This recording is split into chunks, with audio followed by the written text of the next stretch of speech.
안녕하세요. 넥슨 이정원입니다. 오늘 참여해 주셔서 대단히 감사합니다.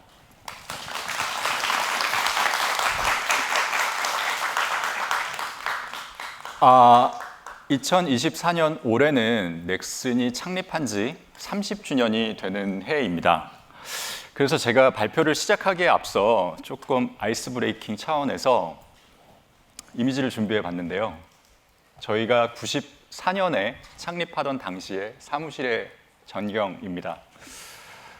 지금은 고인이 되신 김정주 사장님의 얼굴도 이 사진에서 보실 수 있는데 김정주 사장님에 대한 존경과 사랑을 담아서 PT를 시작해 보도록 하겠습니다. 2000년도 초반에 제가 처음에 넥슨에 입사했었던 그날을 떠올려 봅니다. 세계 최초의 그래픽 온라인 게임으로 기네스북에도 등재가 됐었던 바람의 나라의 게임 개발팀으로 저는 넥슨에 첫 출근을 했었습니다. 96년부터 서비스를 시작했던 바람의 나라는 월에 10불 정도를 지불하면 즐길 수 있는 아주 심플한 비즈니스 모델을 가진 게임이었습니다.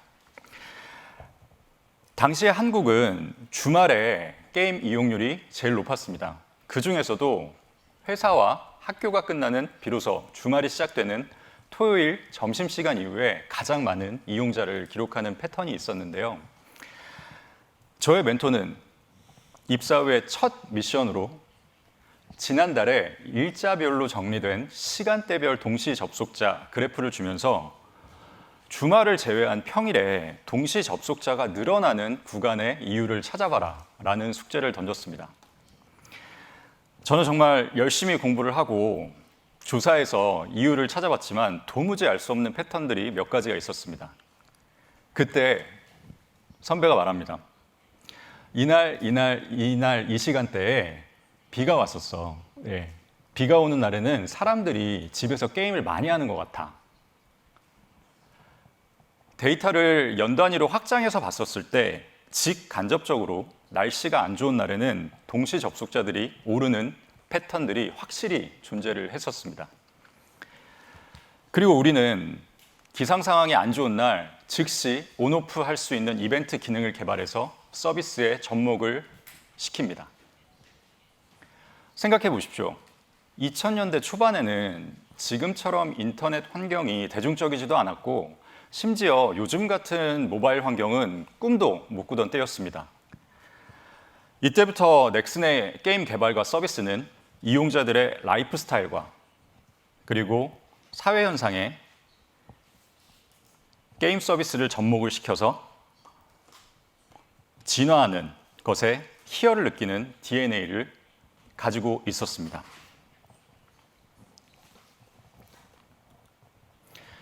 (30년이) 지난 지금 우리는 이만큼 다양하고 강력한 프랜차이즈를 보유를 하고 있습니다.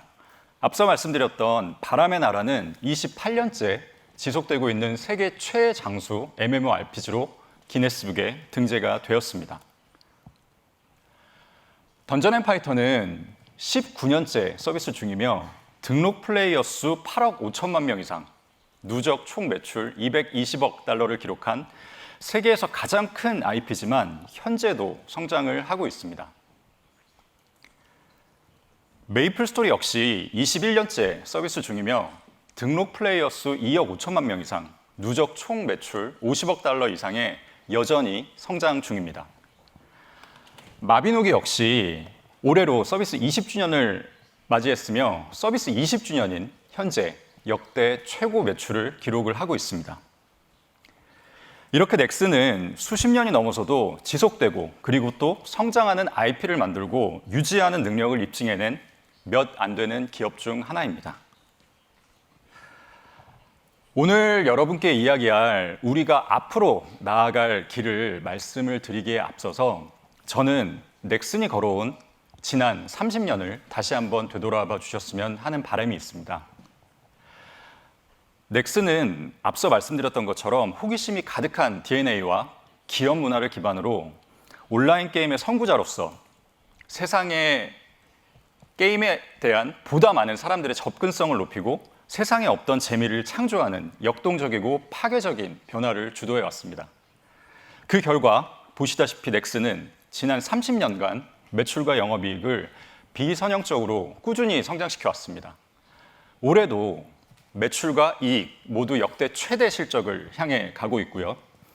상장 이후에 시가총액의 상승은 4배에 이릅니다.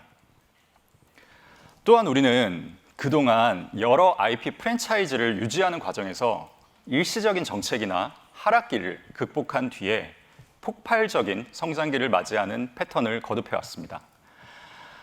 저는 지난 30년 동안의 비선형적인 성장과 그리고 성과가 우리의 IP 프랜차이즈를 기반으로 한 라이브 오퍼레이션 역량에 대한 증명임을 강조를 하고 싶습니다. 라이브 오퍼레이션 역량이야말로 남들과 차별화되는 넥슨의 코어 역량입니다.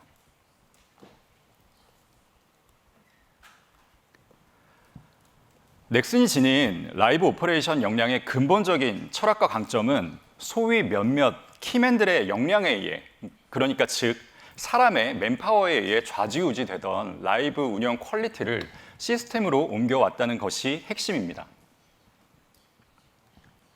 또한 넥슨만큼 다양한 장르에 있어서 그리고 장기간 동안 데이터베이스를 구축한 곳은 단연코 없습니다.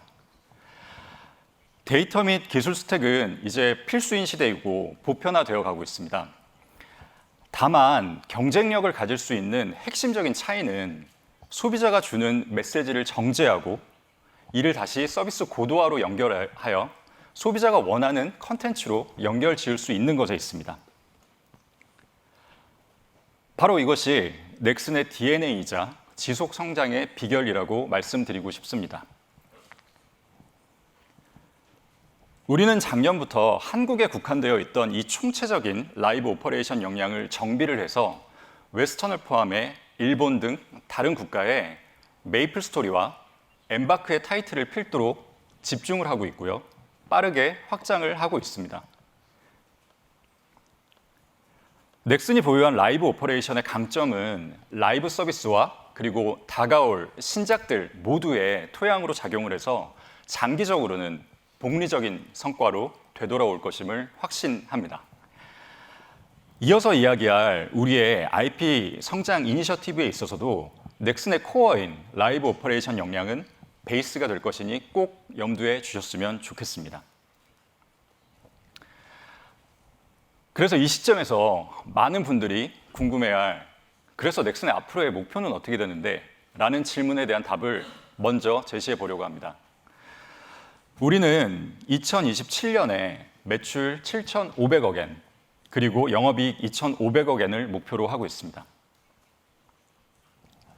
그럼 본격적으로 이 목표에 대한 자신감은 과연 어디에 기인하는지 살펴보도록 하겠습니다.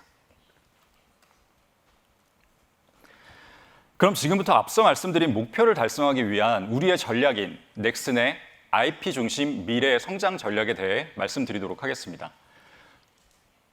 우리의 전략은 아주 상식적이고 심플합니다.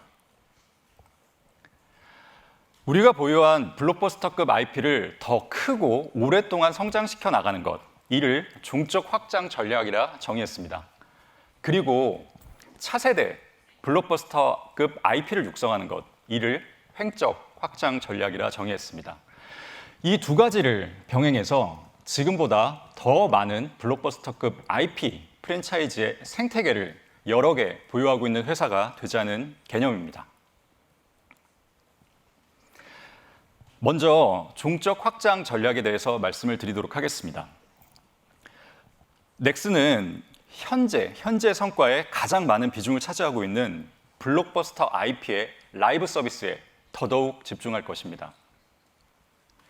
여기에 더해 이 블록버스터 IP를 기반으로 한 프랜차이즈의 확장에 가장 집중할 것입니다.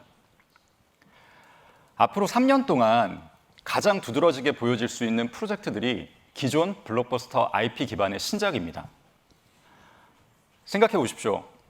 던전 앤 파이터 IP의 모바일 버전이 2024년이 되어서야 중국에 출시가 되었습니다. 아직 시작에 불과합니다. 우리에게는 아직도 이렇게 해당 IP로 손만 뻗으면 닿을 수 있는 먹음직스러운 열매가 주렁주렁 달려있다고 생각합니다.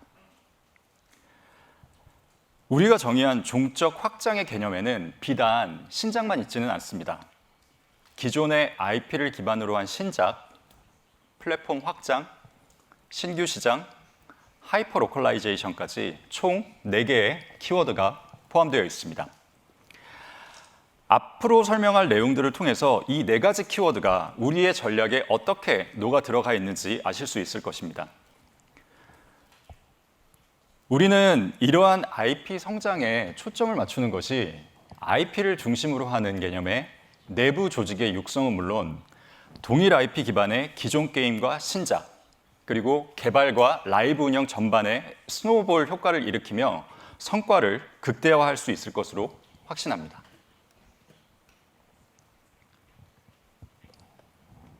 그럼 전 세계적으로 8억 5천만 명 이상이 접해본 IP이고 특히나 동아시아 지역에서 압도적인 브랜드 밸류를 보유하고 있는 던전 앤 파이터 IP를 시작으로 설명을 이어가겠습니다. 가장 먼저 얼마 전까지만 해도 신작으로 분류가 되었던 모바일 던전 앤 파이터에 대해 말씀을 드리겠습니다. 지난 5월에 중국에 출시가 되어서 중국 모바일 게임 역사상 가장 성공적인 런칭을 기록한 던전 앤 파이터 모바일은 우리가 의도하는 플랫폼 확장에 있어서 가장 좋은 사례로 볼 수 있습니다. 여기서 중요한 포인트는 이 모바일 버전이 던전 앤 파이터 IP에 활력을 불어넣어서 IP를 처음 접해보는 신규 유저를 유치하고 그리고 휴면 유저를 재활성화했다는 점입니다. 우리는 던전 앤 파이터 모바일이 앞으로 10년 이상 유지될 수 있도록 노력할 것이며 장기 성장을 굳게 믿고 지금도 투자를 아끼지 않고 있습니다. 던전 앤 파이터 IP를 기반으로 2027년까지 선보일 주요 파이프라인은 총 3개입니다. 오늘 던전 앤 파이터 IP를 총괄하는 네오플의 윤명진 대표가 설명할 카잔, 그리고 던전 앤 파이터 원작의 핵심 액션성을 가장 충실히 살려 진화한 정식 후속작이라고도 볼 수 있죠. 오버킬. 마지막으로 블루 아카이브 그리고 퍼스트 디센던트로 잘 알려진 넥슨 게임즈가 네오플과 협력하여 던전 앤 파이터 IP를 재해석해 제작하고 있는 오픈월드 기반의 대형 프로젝트인 프로젝트 DW가 있습니다.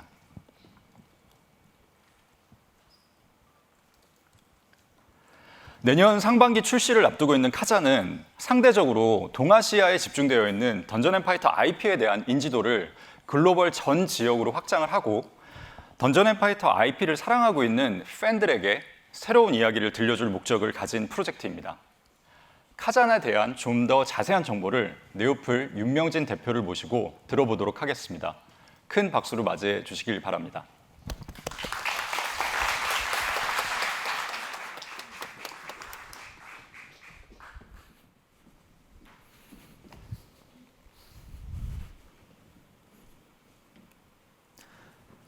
안녕하세요.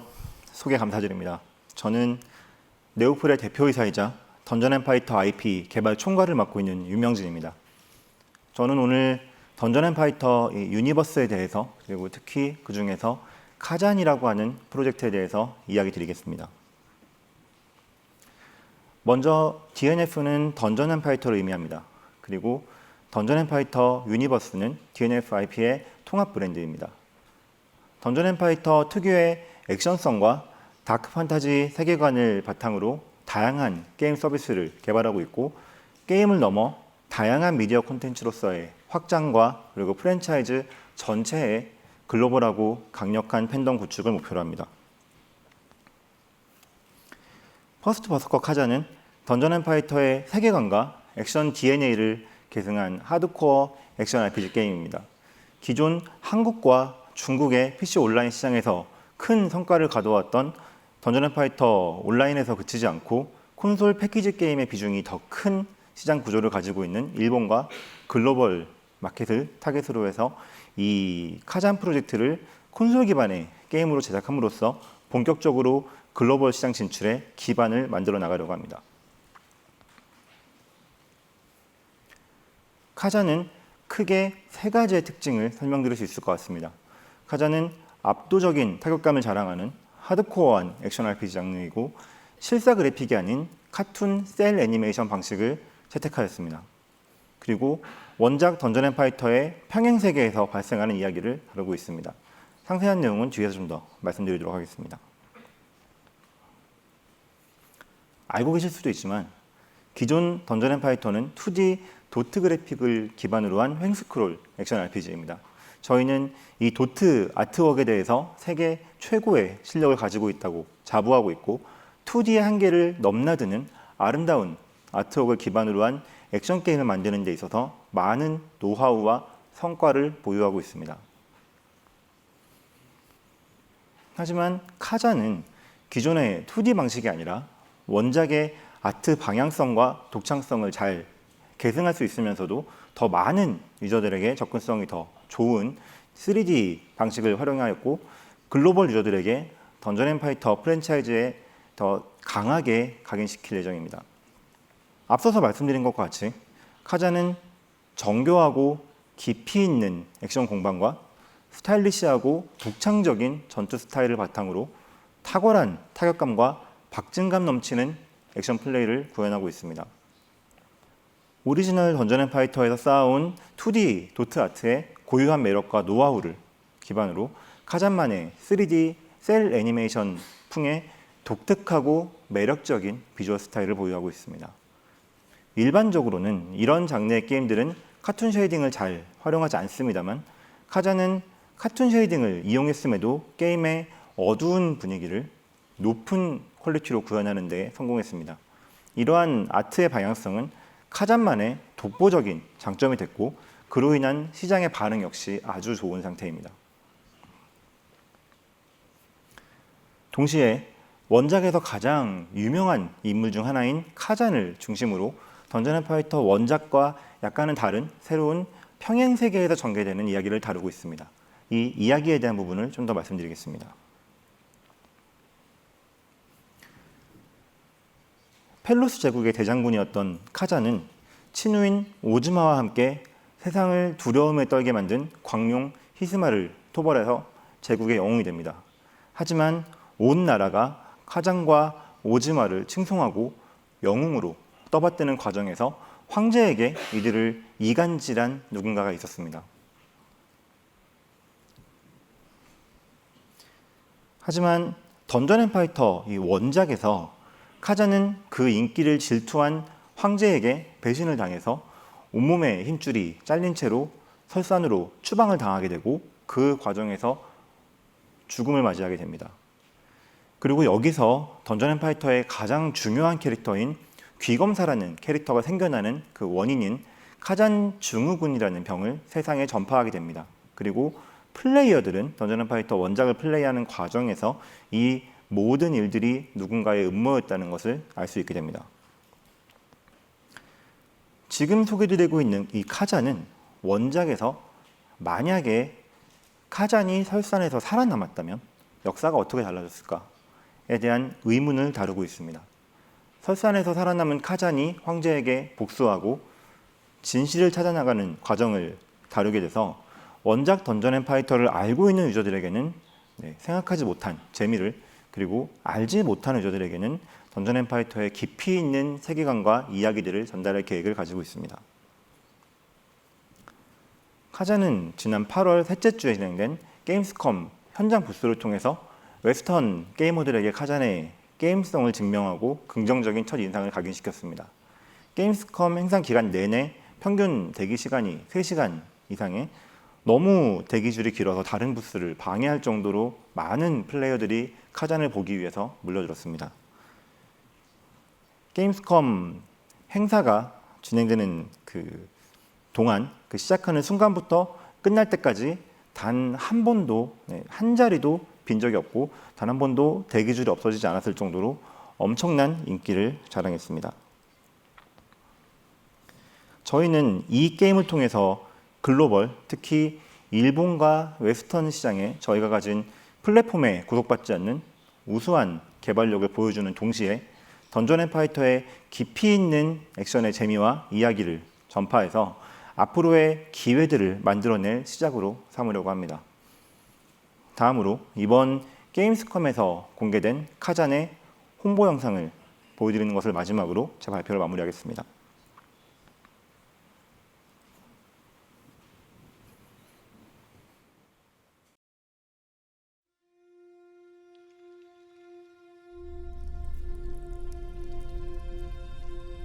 The two wolves who defeated the beast will tear into the neck of the aged lion.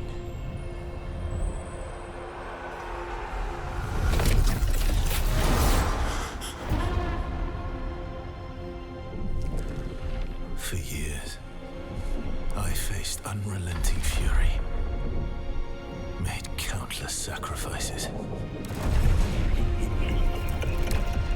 And the result of my devotion was betrayal.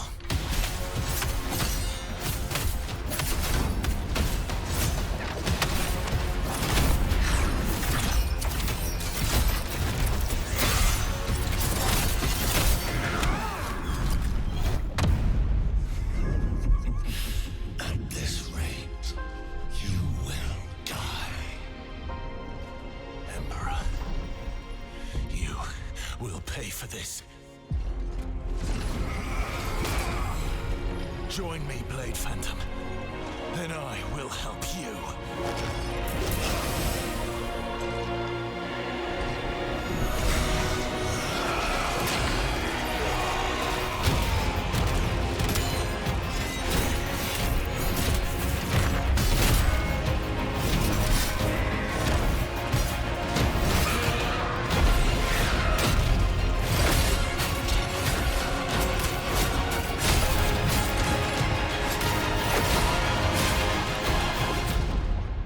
Our alliance has been formed.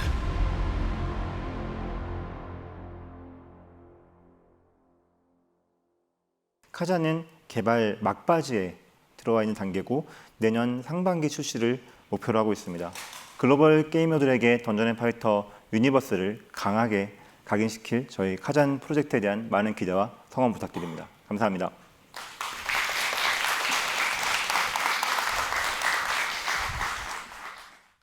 네, 오늘 윤명진 대표는 발표를 위해서 카잔 로고가 출력이 된 티셔츠를 입고 나왔는데요.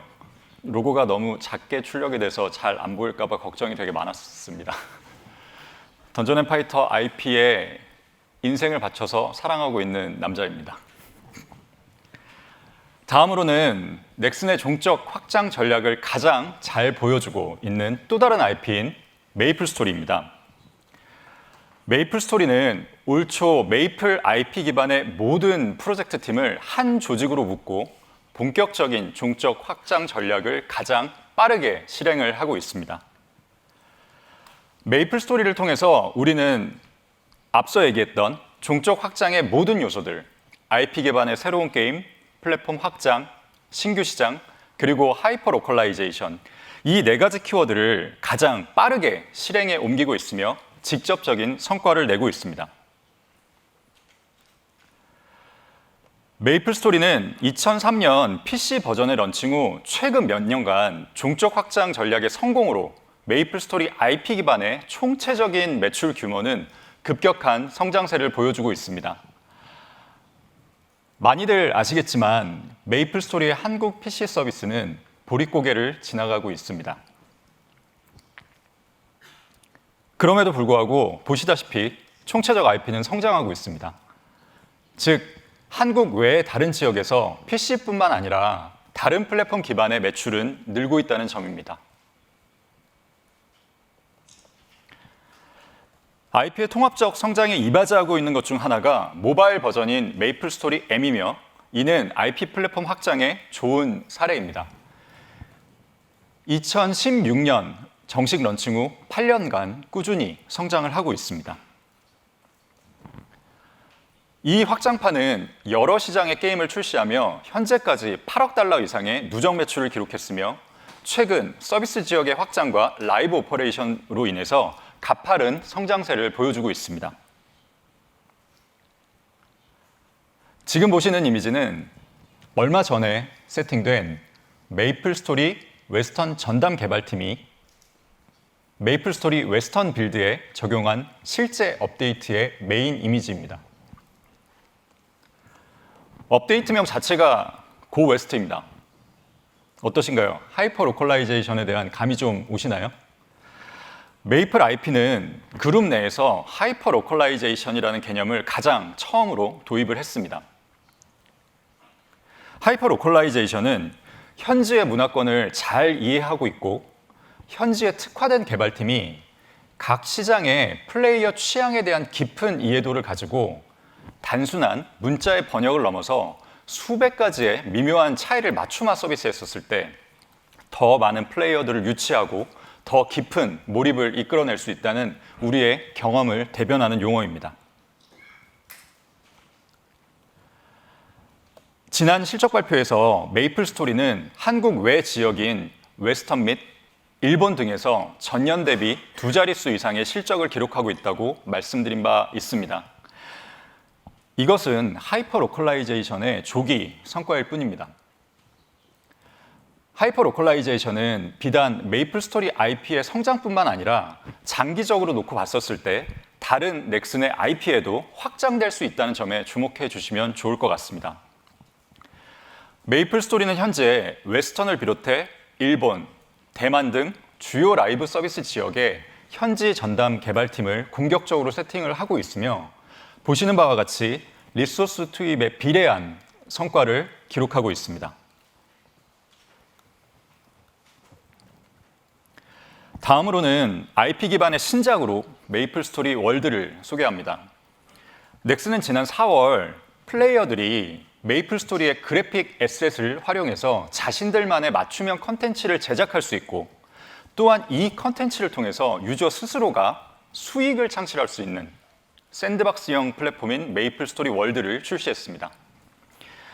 샌드박스형 플랫폼인 메이플 스토리 월드는 많은 창작자들이 생산해낸 메이플 스토리 IP 기반의 게임들을 더 폭넓은 유저들에게 제공함으로써 IP의 생명력을 더 넓고 더 길게 만들어 줄 것입니다. 메이플 스토리 월드의 출시로 메이플 IP의 통합 유저 기반은 우상승하고 있습니다. 다음은 메이플 스토리의 시장 확대 개념에서 설명할 수 있는 메이플 스토리 유니버스입니다. 이 혁신적인 개념은 블록체인을 활용해서 플레이어들의 활동을 추적하고 보상을 제공하는 시스템을 기반으로 합니다. 메이플 스토리 유니버스를 소개하기 위해서 손연수님을 모시도록 하겠습니다. 큰 박수로 맞이 부탁드리겠습니다.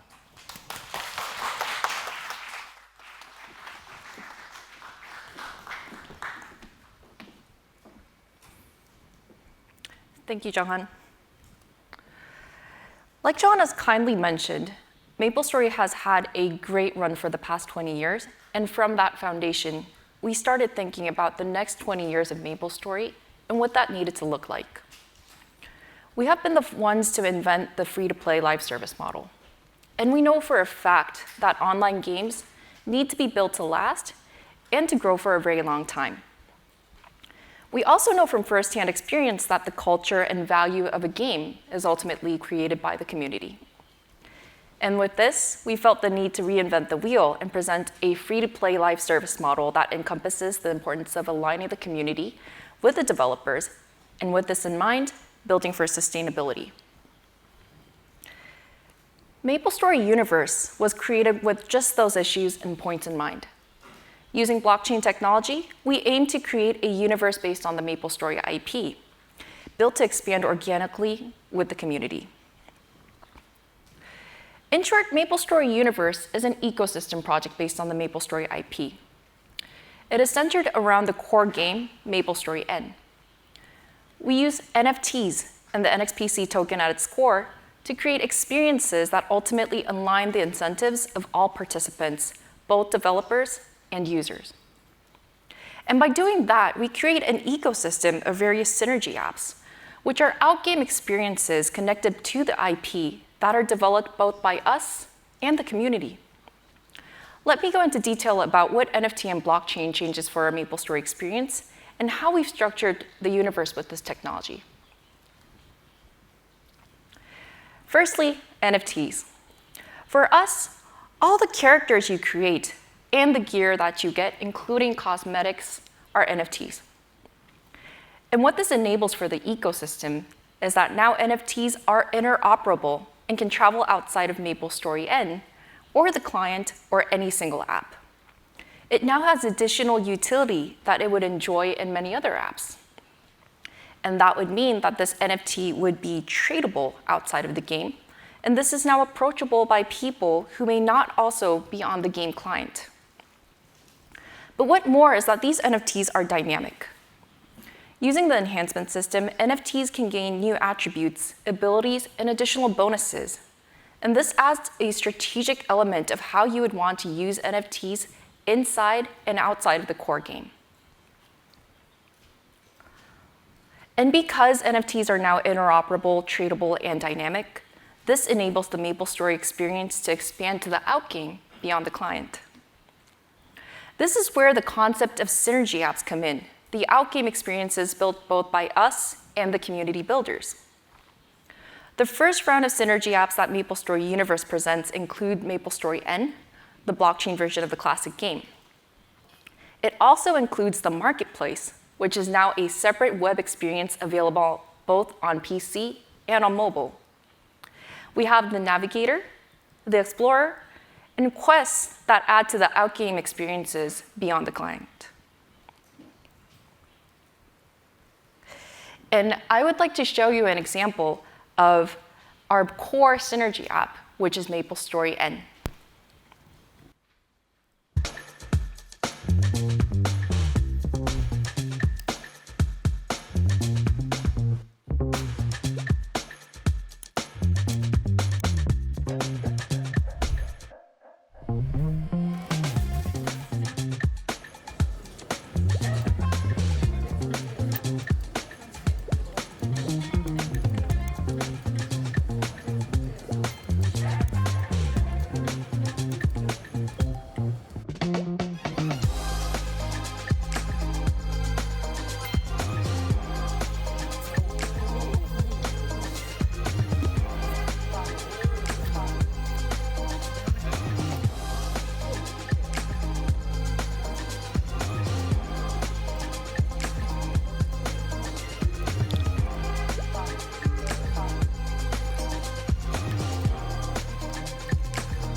As a core synergy app of MapleStory Universe, MapleStory N is the blockchain engine upgrade of classic MapleStory that adds real-world economy elements to create a new meta experience. There are some core changes and differences in that, firstly, there are no in-game cash shops. Here, you can acquire NFT through gameplay as there are no NFT pre-sales. We stay very true to our free-to-play core. Also, it is notable that we apply real-world economy in the form of controlled item supply in the world, as the number of items released at a time is capped and closely controlled by the protocol. Dynamic enhancement pricing introduces enhancement prices based on supply and demand. And with this, we're proud to say that this game was built to drive sustainability while introducing new technology to the IP's classic core. And we have had the pleasure of conducting a first reveal of MapleStory N with 1,000 users on July 24th. This was a test that lasted 10 days with users from both traditional gaming spaces and also blockchain spaces joining the test to experience the game firsthand. And we have provided a video highlighting the results from the test.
had sturdy results from the Pioneer test with more than 82% of average retention during the 10 days we did testing.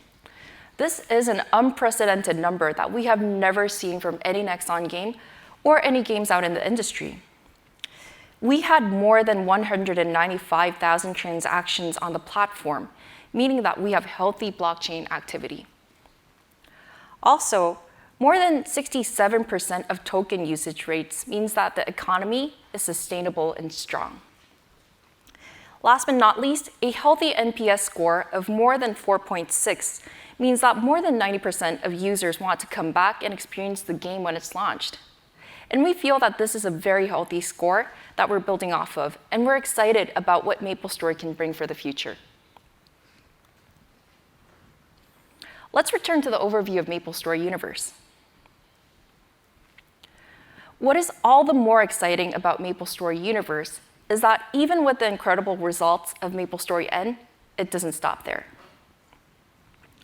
Under the core concept of aligning all participants through contribution and reward, we hope to expand the universe even further with the community building on top of the MapleStory Universe system. We hope for builders of all kinds to join in and build with us using the MapleStory IP, and to create an IP experience that exceeds previous boundaries.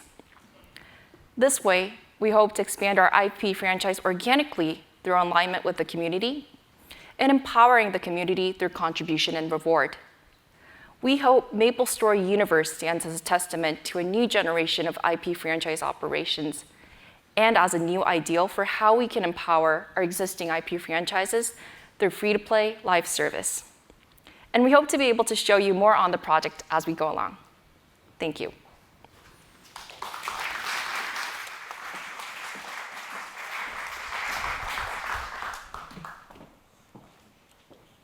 네. 다음으로는 종적 성장 전략 파트의 마지막으로 지난 12년간 공고한 파트너십을 기반으로 최근까지 굉장한 성과를 거두고 있는 EA의 FC에 대한 이야기입니다. 2012년 피파 온라인 3 런칭으로 시작된 이 파트너십은 12년 동안 모바일 버전을 포함해 매년 엄청난 성과를 갱신해내고 있습니다. 넥슨은 앞으로도 EA와의 공고한 파트너십을 통해 더 괄목할 만한 성과를 이끌어낼 것입니다. 네, 종적 확장 전략에 이어서 횡적 확장 전략에 대해서 설명을 하겠습니다. 앞서 얘기했던 세 개의 프랜차이즈는 현재 넥슨의 성과에 있어서 가장 큰 비중을 차지하고 있는 넥슨의 중요한 기둥입니다. 지금부터는 세 개의 IP의 규모를 이을 네 번째, 다섯 번째 중요한 기둥이 될 IP 프랜차이즈에 대한 전략을 말씀을 드리겠습니다. 가장 먼저 마비노기라는 프랜차이즈를 설명드리고 싶습니다. 마비노기는 올해로 서비스 20주년을 맞이했습니다. 출시 당시에 기존 RPG의 문법을 깨트리고 판타지 라이프라는 슬로건에 걸맞게 전투가 아닌 생활형 콘텐츠를 위주로 가상의 삶을 즐길 수 있는 게임성으로 주목을 받았었습니다. 마비노기는 2004년 서비스한 이래 20주년인 지금 가장 높은 성과를 내고 있습니다. 라이브 오퍼레이션의 성과도 있지만 최근 공개된 마비노기 프랜차이즈 기반의 새로운 계획은 그동안 마비노기를 사랑했던 전 세계의 3,300만 유저들에게 열렬한 응원을 받고 있습니다. 우리는 글로벌에서 20여 년 동안 인지도를 쌓아온 이 IP가 던전 앤 파이터, 메이플 스토리를 이을 차세대 블록버스터 IP가 될 수 있도록 프랜차이즈 확장의 개념에서 전략을 실행하고 있습니다. 첫 번째로 마비노기 이터니티는 기존 마비노기 PC 서비스의 엔진을 최신 언리얼 엔진 5로 교체하면서 라이브 서비스의 명맥을 이어가되 최신 엔진 교체를 통해서 방대하고 보다 자유도가 높은 플레이를 제공하는 목적을 가진 프로젝트입니다. 이미 한국에서 첫 공개 후에 유저들의 열화와 같은 성원을 맞이했습니다. 빈딕투스는 아시아 지역은 물론 웨스턴 지역에서도 많은 매니아층을 형성한 마비노기 영웅전의 후속작입니다. 마비노기 영웅전의 라이브 경험에 언리얼 엔진 5의 최신 기술을 더해서 최고 수준의 온라인 액션 RPG를 만들어내는 것을 목표로 개발 중입니다.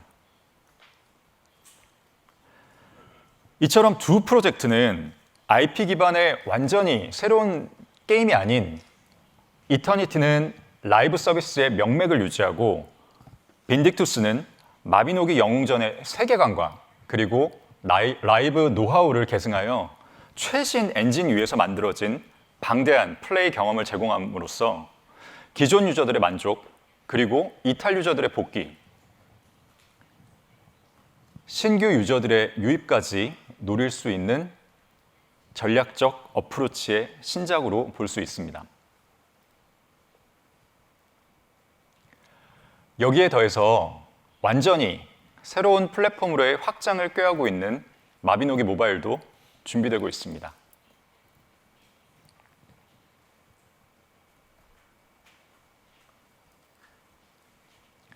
다음으로는 블루 아카이브입니다.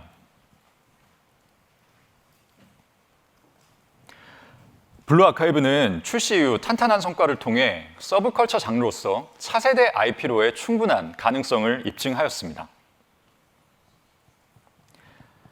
잘 아시다시피 서브컬처는 더 이상 서브라고 불러야 할지 의심될 정도로 주력 게임 장르로 성장을 하고 있습니다.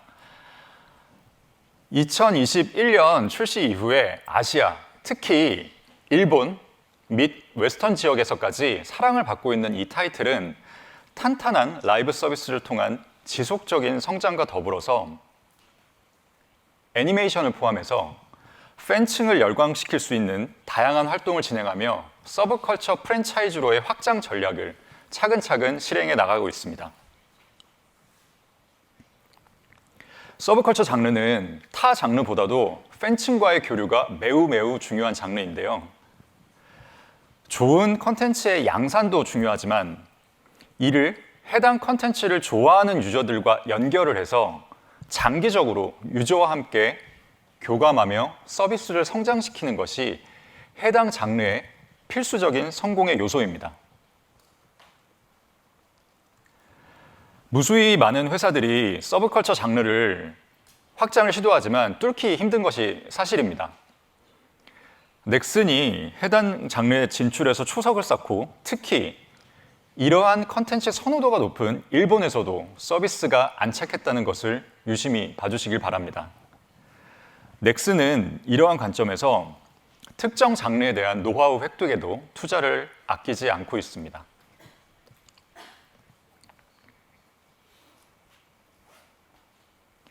장르적 확장의 개념은 작년 출시 후에 글로벌 전 지역에서 열광적인 반응을 얻었던 데이브 더 다이버에게도 적용이 됩니다. 데이브 더 다이버는 작년 출시 이후에 총 6개의 수상과 더불어 오픈 크리틱과 메타 크리틱에서 평점 90점 이상을 지속적으로 유지를 하면서 머스트 플레이 등급을 출시 이후에 1년 이상 유지를 하고 있습니다. 유저와 평론가로부터 극찬을 받은 이 타이틀은 민트 로켓이라는 넥슨의 서브 브랜드 하에서 데이브 더 다이버 IP에 대한 종적 확장 전략 및 그리고 새로운 게임성에 대한 시도를 지속적으로 이어나갈 것입니다. 자칫 블록버스터급 IP의 육성만을 지향하는 것 같은 게임 회사의 브랜드는 유저들에게 참신한 시도에 결여라는 다소 부정적인 인식을 심어줄 수 있는 리스크가 있습니다. 민트 로켓이라는 브랜드는 넥슨 그룹 안에 블록버스터 IP라는 거대한 항공모함 사이에서 소수 정예로 기민하게 움직이는 쾌속전과 같은 움직임을 보일 것이며 이들은 세상에 없던 참신한 재미를 쫓을 것입니다.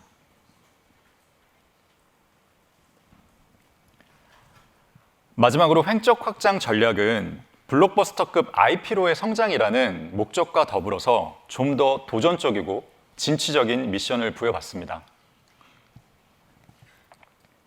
북미 그리고 유럽 지역에서의 성공은 횡적 전략 중에서 우리가 가장 집중하는 미션이기도 합니다. 우리는 더 파이널스와 퍼스트 디센던트, 나아가 아크레이더스까지를 슈터로 그룹핑을 하고 사내의 슈터 장르 전문가 집단을 하나의 조직으로 모두 모아서 전략적으로 서포트를 하고 있습니다. 창립 이후 수십 년간 이어져온 넥슨의 웨스턴 시장에 대한 도전은 앞으로 좀 더 정교한 전략과 장기적인 관점에서 실행이 될 것이며 바로 이 슈터 프랜차이즈 전략을 통해서 웨스턴의 성공이라는 미션을 반드시 달성할 것입니다. 넥슨 그룹의 웨스턴 전략의 핵심 스튜디오인 엠바크 스튜디오의 두 번째 타이틀이자 출시 전부터 많은 관심을 받고 있는 게임 아크레이더스를 소개하겠습니다. 이 게임은 몰입도가 높은 PvE 서바이벌 슈팅 게임으로 지난달 게임스컴에서 선보였습니다. 아크레이더스를 소개하기 위해서 엠바크의 커뮤니케이션 및 브랜드 디렉터인 스벤이 오늘 이 자리에 함께 해 주셨습니다. 큰 박수로 맞이 부탁드리겠습니다.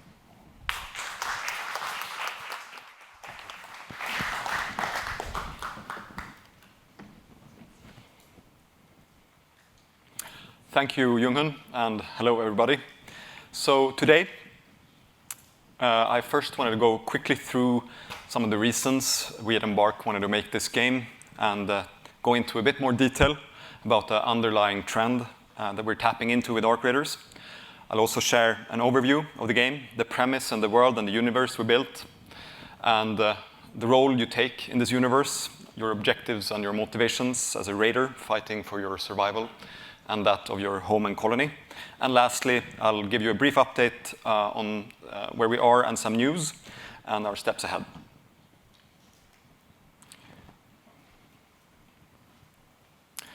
So, Arc Raiders is a game that taps deep into something we at Embark like to call consequential play. This is one of the clearest and most profound trends in the games industry over the past decade. It's a trend that we think has spurred the creation of some of the last decade's most popular games and game modes. It's a trend that has been with us for some time, but that continues to accelerate and grow. Consequential play is seen in games where choices matter and where failure has consequences. It's best defined by a few important mechanics and philosophies that lead to more impactful and persistent consequences for players. These are mechanics that give players a sense of impact and control over gameplay, mechanics that reward risk according to the challenge, and mechanics that lets player be in control of their stakes.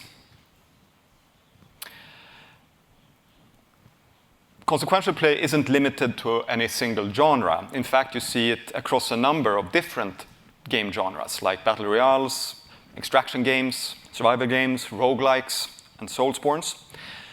As I said, many of the most popular and acclaimed new game releases over the past 10 years. And what these contain are things like single life sessions, which means you can't respawn, or permadeath, which means that you only have one try, or where failure means the potential loss of progression. All of this ensures high stakes, consequential play. And that takes us to Arc Raiders. We've been quiet about Arc Raiders for a little while here as we develop the game, but it's finally time for us to start showing you and the world this game of ours. So let's take it away. Arc Raiders is a third-person PvPvE action survival shooter emphasizing immersion, tense action, consequential play, deep progression, and high usability. It's set on Earth several hundred years into the future, following a mass exodus of humans into space due to an ecological collapse. And this is a large and expansive universe, and we're inviting all of you to explore this vast and beautiful world. It's a high-stakes game with high tension, where you play in various hostile and dangerous locations. Out there, as a raider, you need to scavenge and hunt for resources for your colony. But in your way stands Arc Machines. This is a mysterious, deadly foe with a hidden agenda, ranging from small drones to lethal mechanical giants. And of course, other players, raiders, who are also in the world competing with you for loot. This means that the gameplay and the mechanics, they're centered around human versus human, human versus machine, and having to grapple with the conflicting nature of your own humanity. It's a game that lives on tension from the combination of these mechanics. You have to be on your toes, you have to carefully consider your way to your goal, and prepare for the unknown and be ready for any danger on your way. And when the action does happen, it's a peak that contrasts that moment that came before it. The action is visceral, tactile, and grounded. And we invite you to a rich sandbox of gadgets and tools, some of it more familiar stuff, and some of it more exotic, utilitarian raider tech. And besides just scavenging and looting and the visceral combat, the traders in your colony Speranza, they will send you on quests, such as discovering probes deployed by Ark from orbit, or uncovering mysteries, or challenges to bring back special art materials, and sometimes having to fight the machines for it. But to reap the rewards and to grow as a raider, you will have to make it out alive and return back to the colony, return home. This is where you trade your loot and your valuables to build and upgrade and improve and expand your chambers, your home, and ultimately grow your own character, your raider, and your loadout to suit your playstyle, to become the raider that you want to be. Ark Raiders, it presents itself as an immersive adventure, and our ambition has been here to create a vibrant and inviting world that we want you to love to explore. Even though the world as we know it is gone and the premise is dark, the presentation of this game is deliberately colorful, charming, and grounded. We want this world to feel real and alive. The massive colony we live in is fractured, but the neighborhood of Speranza that we call home, it's cozy, it's immersive, and it feels like a real place. The traders and the quest givers that you interact with are real people. And as you start playing this game, your journey has just begun. And the stories in our universe will take you into new adventures across the world. Our world will always grow bigger and take players further away beyond the first valley, evolving the game world, the gameplay, and the player experience itself. So we recently made a few announcements around the development and where we are, so let's not beat around the bush and let you in on what's next for the game. Firstly, public playtesting of Ark Raiders is starting already this fall, next month. We're starting with the first playtest on Steam between October 24th and 27th, and players will have to sign up for playtesting on our Steam app to get an opportunity to play, and console testing will follow later. And secondly, we have an update on the release of the game. Ark Raiders will release in 2025 on PC, that is Steam and Epic Store, consoles, PS5 and Xbox XS, and cloud streaming through NVIDIA GeForce Now. With that, I want to leave you a trailer, and thank you so much.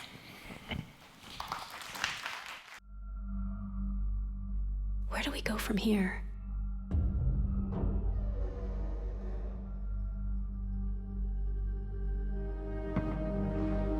You've told us nothing of this place.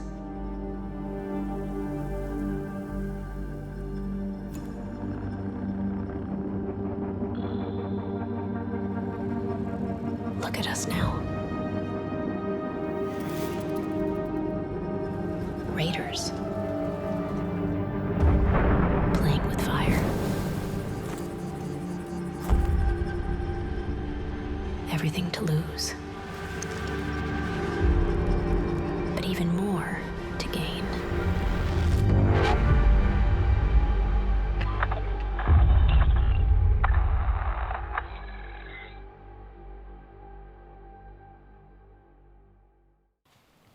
네, 지난 8월 넥슨과 엠바크 그리고 우리의 중국 퍼블리싱 파트너인 텐센트는 엠바크의 두 가지 게임, 아크 레이더스와 더 파이널스의 중국 퍼블리싱 계약을 체결했습니다. 이를 통해서 중국 플레이어의 취향과 선호도에 맞게 심층적으로 현지화된 컨텐츠를 텐센트가 개발할 예정입니다. 물론 텐센트가 개발한 아이디어들은 엠바크가 다시 본래 게임에 반영하는 것도 가능합니다. 넥슨은 수년 동안 텐센트와 소중한 파트너십을 발전시켜왔고 더욱더 견고히 가져갈 예정입니다.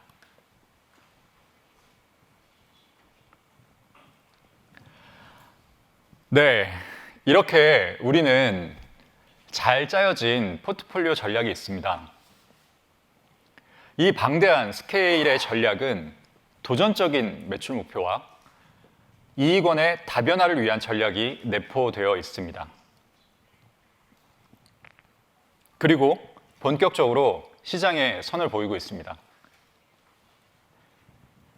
이 시장은 아주 성공적이었으며 앞으로의 계획 역시 오늘 말씀드린 것처럼 매우 구체적인 실행 계획을 가지고 있습니다.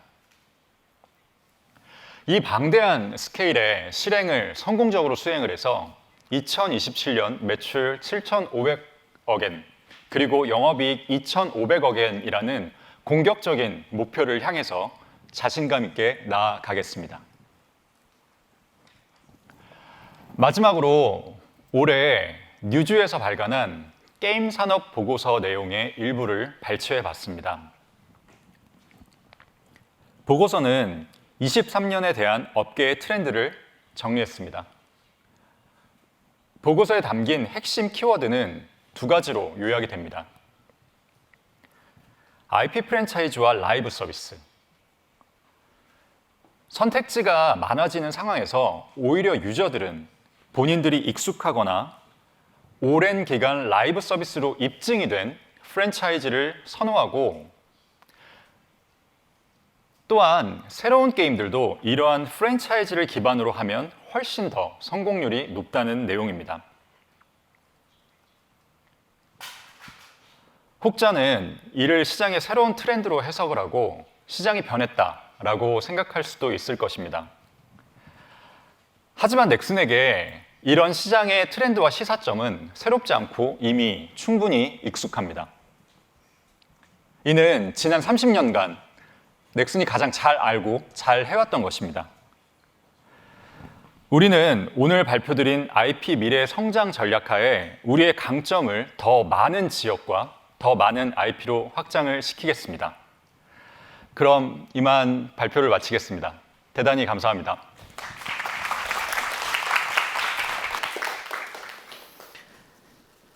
CFO の上村でございます。本日はご多忙の中ご来場いただき誠にありがとうございます。それではこれより後半のセッションを始めたいと思います。先ほどジョンホンから当社の長期成長戦略の概要をお伝えしましたが、私からはその成長戦略に基づく経営目標についてお話ししたいと思います。また最後に新しい株主還元方針についてもお伝えいたします。それでは早速経営目標についてお伝えします。こちらのスライドでは2027年までに達成すべき売上目標と年平均成長率CAGRを示しています。約 15% のCAGRで2027年までに7500億円を目指しています。この期間内は毎年最低でも2桁%で成長することを想定しています。続いて営業利益については2023年の1350億円から2027年には2500億円を達成する計画であり、CAGRは約 17% となる見込みです。良質の新規コンテンツを開発するため、引き続き人材への投資を進めてまいります。また、グローバル展開に伴い、プラットフォーム手数料の増加を見込んでいます。しかし、この期間の後半、特に2027年には営業利益が大幅に成長することに自信を持っています。次に売上成長、主要フランチャイズによる垂直方向への成長と、その他の既存 IP および新規 IP による水平方向への成長の2つのドライバーに分けて説明したいと思います。